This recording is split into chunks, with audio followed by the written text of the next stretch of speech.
Salut madame, j'espère que vous allez bien. Aujourd'hui, je vais présenter un exposé qui parle à la destruction de la couche d'ozone. Nous allons à partir de différentes sources expliquer où et depuis quand se dégrade de couche d'ozone, puis quelles sont les causes et les conséquences et enfin comment pouvons-nous réduire cette dégradation.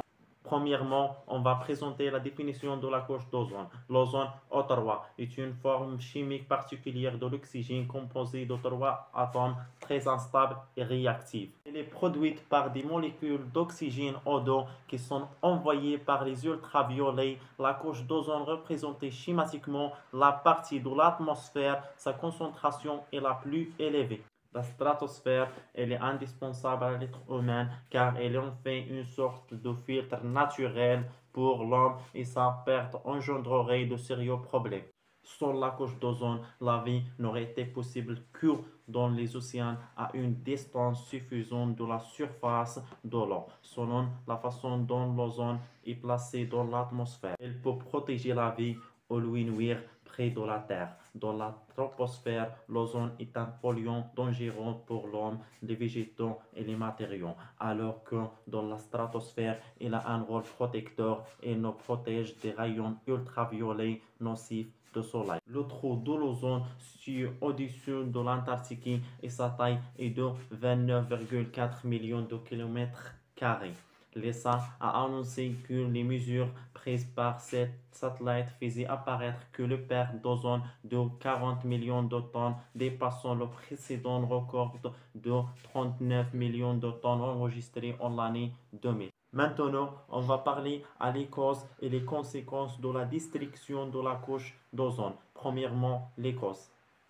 Diverses molécules menacent la couche d'ozone, notamment des substances utilisées par les activités industrielles, le protoxyde d'azote N2O et les chlorofluorocarbone CFC sont les principales. Le protoxyde d'azote provient des combustions mais aussi par des sols agricoles. Les chlorofluorocarbone CFC sont des dérivés de chloré et fluoré d'hydrocarbone. Ils sont d'ailleurs interdits depuis 1986 car ils modifient la concentration et la distribution de la couche d'ozone dans la stratosphère. Elle était des produits tellement efficaces et aux propriétés remarquables que leur production était passée de 50 000 tonnes à 500 000 tonnes du début des années 1960 à 1999.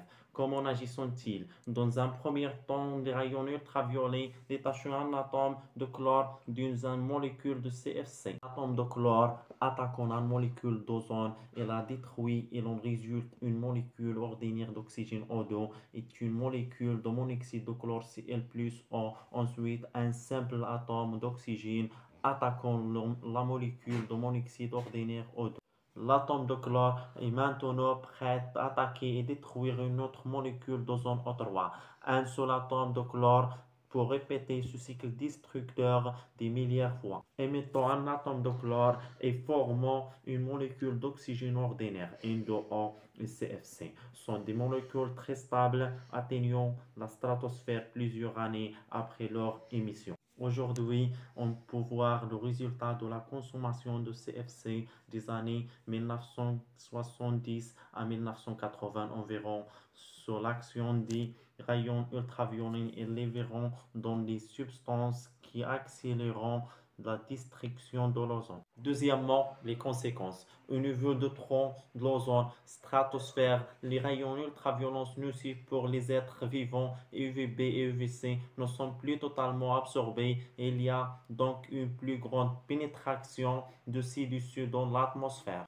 L'ozone est un oxydant puissant et donc dans la troposphère dangereux pour les êtres vivants et néfaste à la croissance des végétaux. Les ultraviolets augmentent les risques de cancer de la peau, de cataracte et favorisent le vieillissement de la peau, les conjonctivités et un affaiblissement d'un système immunitaire. Ils constituent également un réel danger pour les biodiversités. Les CFC ou présentes dans les systèmes de climatisation aérosol. Ils facilitent les réactions destructives de l'ozone de la stratosphère, donc le trou de l'ozone. Troisièmement et finalement, je vais donner les moyens pour pouvoir réduire cette dégradation. Tout d'abord, grâce à l'arrêt d'utilisation de substances chimiques nocives à celles-ci. Donc, évitez les agents gonflants pour le mousse plastique isolant les solvants pour dégraissage et nettoyage de l'électronique ou des bombes aérosols de laquais, cigarettes, parfums, déodorants, mousse à raser. Ne pas jeter ces déchets par terre. La solution la plus efficace serait l'arrêt total d'utilisation de réfrigérateurs, pulvérisateurs et l'automobile, cesser toute l'émission de substances chimiques fabriquées par l'homme et contenues de chlore et de brom. Pourrait peut-être permettre aux trous de se refermer compte tenu de l'importance qui revêt la coopération internationale pour les questions d'environnement et afin de célébrer la date de la signature d'un protocole de Montréal en 1987. Le 16 septembre a été déclaré Journée internationale de la protection de la couche d'ozone par les Nations Unies. Le trou d'ozone pourra se reconstruire seul grâce à les gestes que nous ferons. C'est pour cela qu'il faudrait que chacun d'entre nous fasse un petit geste pour que ce trou ne grandisse plus. Pour les sources et des plus d'informations, regardez la description. Merci madame, à bientôt.